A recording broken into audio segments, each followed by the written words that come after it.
அன்பான சகோதர சகோதரிகளே, தேவ பிள்ளைகளே, கிறிஸ்துவின் மனவாட்டிகளே, உங்கள் அனைவருக்கும் நம் ஆண்டவராய் இயேசு கிறிஸ்துவுடைய கிருபையும் சமாதானமும் நம்மில் என்றும் உண்டாயிருப்பதாக ஆமென். இந்த நாளிலும் பரிசுத்தாவின் வெளிப்படுத்துகிற சத்தியத்துக்காக நன்றி செலுத்துவோம். இந்த நாளில் பரிந்து பேசுவார்.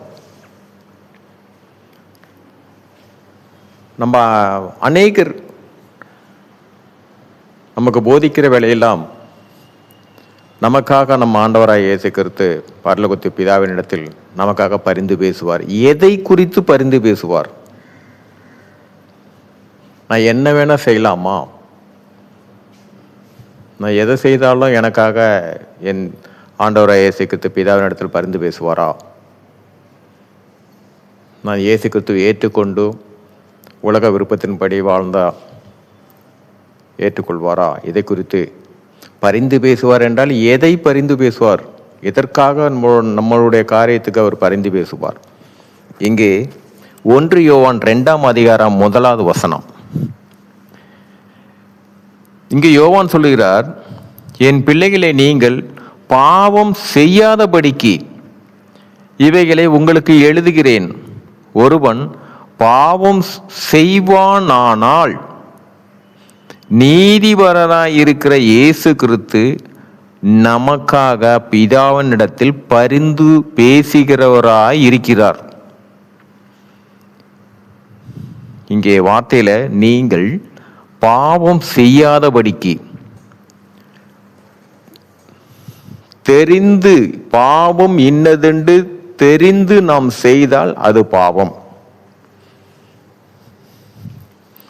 அதே பாவத்தை அறியாமல் செய்துவிட்டேன் என்று அவன் அறிக்கையிட்டால் அதற்கு மன்னிப்பு உண்டு.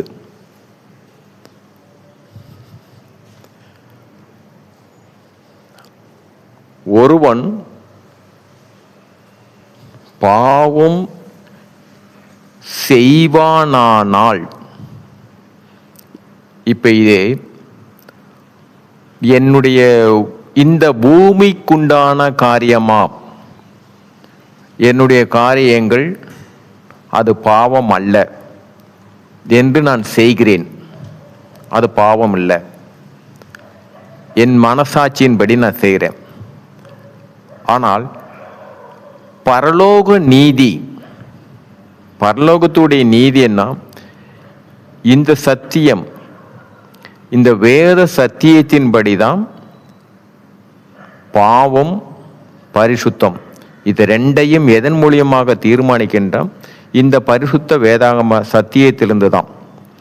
அப்படி ஒருவன் தான் செய்கிறது நன்மை என்று அவன் செய்தானால் பரலோக நீதியின்படி அது தீமையா இருக்கும். பரலோக நீதி நம்முடைய வேதம்தான், பரிசுத்த வேதாகம்தான்.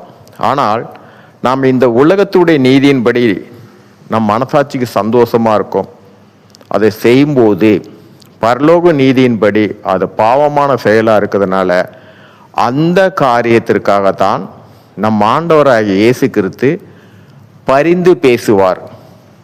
ஏனால் இருதயத்தையும் உள்ளான இருதயத்தையும் அறிந்து ஆராய்கிறவர். ஒருவன் செய்த பூமியின் காரியின்படி ஒருவன் செய்தது நான் நல்ல காரியம் தான் நான் செய்கிறேன் என்று அவன் குற்றம் இல்லாமல் அந்த பாவத்தை அவன் செய்யும் போது பரலோக நீதியின்படி அவன் அறியாமல் செய்கிறான். பரலோக நீதியின்படி பிதாவினிடத்தில் பரிந்து பேசுகிறார். அந்த நேரத்தில் பிதாவும்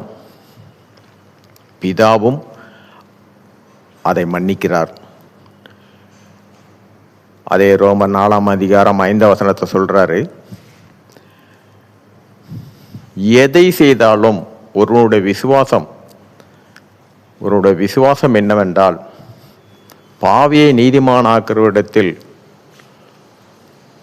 பாவியவே நீதிமானாக்குறதுக்கு அவன் விசுவாசம் உள்ளவனானால் அவனோட விசுவாசமே அங்கே நீதியாக எண்ணப்படும். அங்கே பார்த்தீங்கன்னா அவனோட விசுவாசம், நான் எதை செய்தாலும் எனக்குள்ளாக இருக்கிற என் கிறிஸ்து என் பாவமான எந்த செயலுமே என்னை செய்ய விட மாட்டார் என்ற அந்த விசுவாசமும் உண்டு.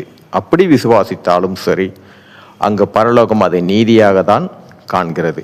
இங்கே பார்த்தீங்கன்னா பரிந்து பேசுகிறது, நாம் பரலோக நீதியின்படி அல்லாமல் இந்த பூமியில் உள்ள நீதியின்படி நாம் செய்கிற காரியம் நமக்கு நன்மையாக இருந்தாலும் பரலோகத்தில் அது எதிராக இருந்தாலும் அந்த நேரத்திலும் பரிந்து பேசுகிற தேவன் இந்த காரியத்திற்காக தான் பரிந்து பேசுகிறார். சரி, இதற்காக ஆவியானவருக்கு நன்றி செலுத்துவோம். ஆவியானவர் இந்த நாளிலும் இந்த சத்தியத்தை வெளிப்படுத்துறதுக்காக நன்றி செலுத்துவோம்ப்பா. இந்த காரியத்தின் மூலம் தேவனை எல்லாவற்றிலும் மூவரிலும் ஒருவராக தேவனை உம்முடைய ஒருவருடைய நாமத்திற்கு மகிமை உண்டாவதாக. ஆமென்.